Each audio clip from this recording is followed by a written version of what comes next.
어느 겨울날 코난과 박사님 그리고 탐정난 아이들은 나가노로 가게 됐습니다. 사실 원래는 코난과 모리 탐정 그리고 란과 함께 나가노에 가서 우에하라 유이 형사의 안내를 받기로 했었지만 아저씨가 감기에 걸린 바람에 못 가게 됐고, 이 사정을 전하기 위해 코난과 아이들이 나가노로 가게 됐다고 하네요. 근데 이런 건 전화로 말해도 될 텐데 굳이 아이들을 나가노로 보낸 걸 보면 뭔가 모리 탐정이 꿍꿍이가 있는 것 같아 보입니다. 그렇게 이들은 나가노에 도착했고 경찰본부에서 우에하라 유이 형사를 만나게 됩니다. 유이 형사는 모리 탐정이 안 와서 아쉽긴 하지만 그래도 탐정님이 부탁한 소바는 사놨다고 하네요. 아마 모리 탐정은 이 소바를 받아오게 하려고 코난과 아이들을 이곳으로 보낸 것 같아 보입니다. 아무튼 이렇게 온 김에 유이 형사는 아이들에게 나가노 경찰본부를 안내해줬고, 대충 경찰본부를 돌아다녀 본 뒤 아이들은 경찰 식당에서 밥을 먹게 됩니다. 그렇게 아이들끼리 밥을 먹던 중 뒤에서 너네도 소년 탐정단이니? 라는 말을 하며 어떤 인물들이 등장합니다. 근데 그들 중 한 명을 미츠히코가 알아보는 것 같았죠. 그중 이토 타마키란 여자는 전국 각지의 심령 스팟을 돌아다니는 유튜버라고 합니다. 그리고 이토 타마키와 함께 총 4명이 함께 컴퍼스 탐정단이라는 채널을 운영 중이라고 하네요. 이들은 사실 어린 시절부터 함께해온 소꿉친구들이었고 과거에 지금의 코난 일행들처럼 소년 탐정단을 결성했었다고 합니다. 근데 지금의 컴퍼스 탐정단은 4명이지만 원래는 5명이었다고 하네요. 그 중에 한 명이 3달 전 화재 사고로 사망하는 바람에 이렇게 4명이서 활동하게 된 거라고 합니다. 아무튼 이 4명이 이렇게 나가노로 온 이유는 죽은 자의 등불이란 것이 정말로 나타나는지 실험하기 위해서라고 합니다. 이 죽은 자의 등불이란 성불하지 못하고 떠돌아다니는 영혼이 생전에 그리운 사람이나 물건에 이끌려 그 사람 가까이에 있는 촛불이나 향에 불을 붙여 자신의 영혼이 그 근처에 있다는 걸 알려준다고 하는 동화 같은 이야기라고 합니다. 그러니까 이 컴퍼스 탐정단이라는 사람들은 3개월 전 화재로 죽은 피해자의 영혼을 불러보기 위한 실험을 하는 거였죠. 그래서 만약 나오지 않는다면 미련 없이 피해자의 죽음을 잊어버리고 엔딩을 내려고 한다고 합니다. 이 말을 듣자 탐정단 아이들은 재밌어 보인다면서 이 사람들을 따라가기로 했고 3개월 전 화재가 났던 곳에 찾아가게 됩니다. 현장에 도착한 컴퍼스 탐정단은 촬영을 시작했고 죽은 자의 영혼을 불러들이기 위한 준비를 시작했습니다. 준비를 마친 뒤 진행자인 이토 타마키라는 여자가 피해자의 이름을 부르며 나와달라고 소리를 쳐봤지만 결국 나오지 않았고 사람들이 유령은 존재하지 않는구나 라고 하며 안심하는 순간 타마키라는 여자의 왼쪽 팔에 불이 붙어버렸습니다. 사람들은 당황하여 당장 타마키에게 옷을 벗으라고 했고 다행히 타마키는 아무 부상도 입지 않았습니다. 코난은 이 기묘한 상황에 의문을 느껴 불이 붙었던 타마키의 겉옷을 살펴봤는데 바깥쪽은 탔지만 안쪽은 전혀 타지 않은 상태였습니다. 이 말은 누군가가 어떤 목적을 가지고 타마키의 파카 소매에 불을 붙였다는 게 되는 거죠. 코난은 우선 나가노 본부로 전화를 걸어서 사건에 대한 걸 알렸고 유이 형사에게 3개월 전에 화재 사건에 대한 걸 물어봤습니다. 그 사건에 대한 걸 들어보니까 화재로 죽은 남성의 두개골에 뭔가 맞은 흔적이 있어서 공명 형사와 야마토 형사가 출동한 적이 있었다고 하네요. 코난이 이런 이야기를 들을 동안 컴퍼스 탐정단 일행은 죽은 사람의 영혼이 등장한 것 같은 이 기이한 현상을 유튜브에 올릴지 말지에 대해 토론을 하고 있었습니다. 그중 피해자의 여동생은 죽은 피해자가 나타나서 불을 지를 리가 없으니까 올리지 말자고 했는데 타마키는 피해자가 죽었다는 말 좀 그만하라고 하며 여동생 쪽을 밀쳤습니다. 밀쳐진 여동생은 살짝 벽에 부딪혔는데 부딪힌 등 쪽에서 연기가 나기 시작했습니다. 당황한 일행은 바로 여동생의 파카를 벗겼고 파카 한쪽을 보니 그을린 흔적이 있었습니다. 일행 중 안경 낀 남자는 이거 무조건 피해자의 영혼이 이 근처에 있는 거라고 말하며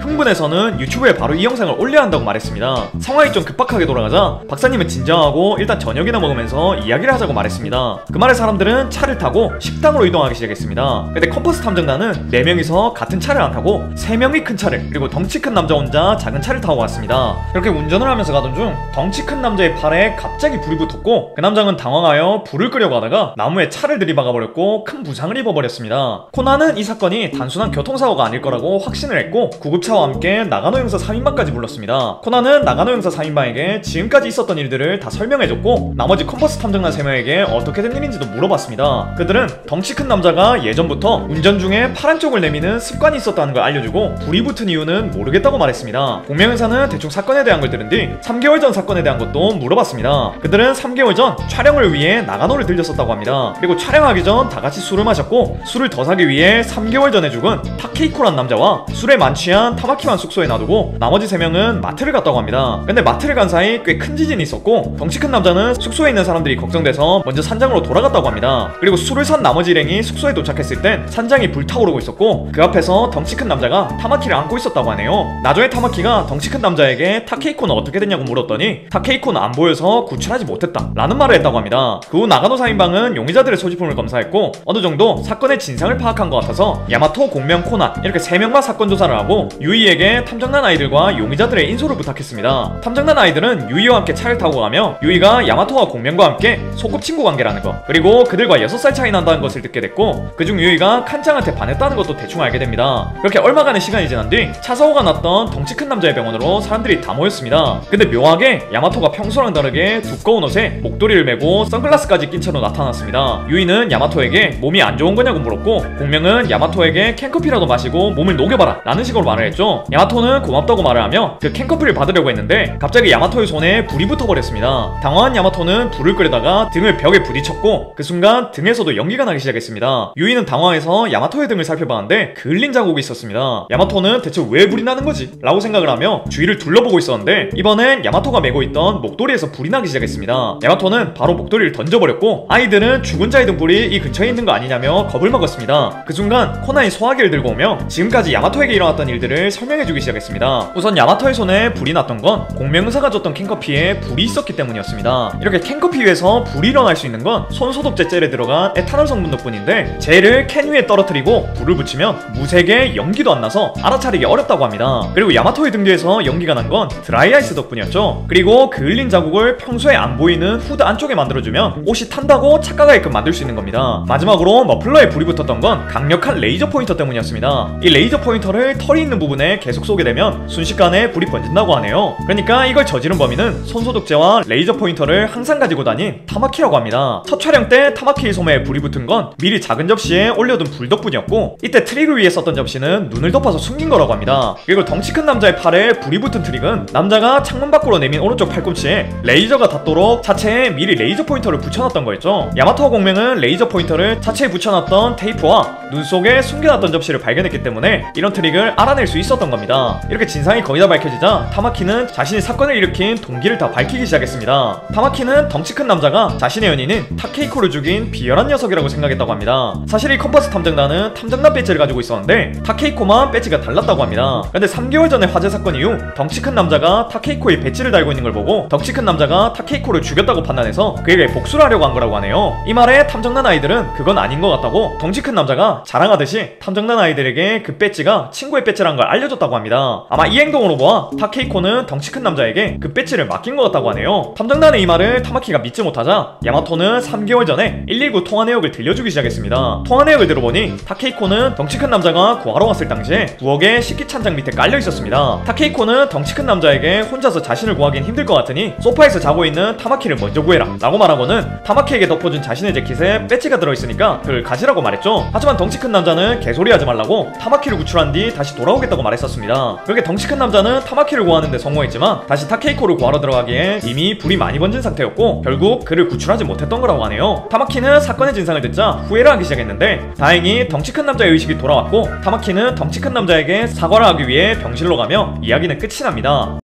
이렇게 죽은 영혼과 등불의 괴이함이라는 에피소드를 끝으로 나가노 3인방이 활약했다고 볼 수 있는 사건은 다 알아본 것 같습니다. 이제 조만간 28기 극장판 처간의 잔상이 개봉할 것 같은데 제가 만든 영상을 보고 좀 더 극장판을 재밌게 보실 수 있다면 좋을 것 같네요. 오늘도 이런 영상 봐주셔서 너무 고맙고 전 더 재밌는 영상으로 돌아오겠습니다. 그럼 다음 시간에 만나요.